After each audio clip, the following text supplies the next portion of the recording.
No. Jo no em plantejo en aquests moments, mentalment, no vull acceptar que tinguem la necessitat de plantejar una altra vaga. Si la tenim que fer, la farem. Ens tenim que defensar, tenim que fer sentir la nostra veu i tenim que explicar el que ens està passant. Si no ho expliquem, allò no ens passa, no figura enlloc, no?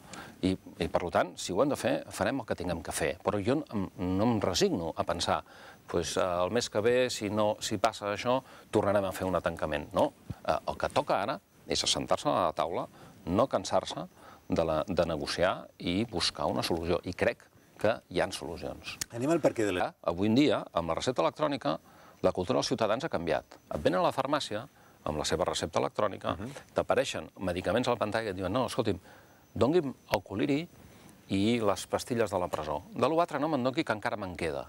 Això no passava fa 2 anys. Per què ha de sortir més car ser català, no? Bueno, això és una altra pregunta. Bé, no, però per què? Però va en la mateixa línia. Perquè tenim un copagament i tenim un euro per recepta, no? A lo millor només amb l'euro per recepta n'hi hagués hagut prou. Haguessin aconseguit conscienciar o s'hagués aconseguit l'efecte que es volia. Perquè realment s'estalvia?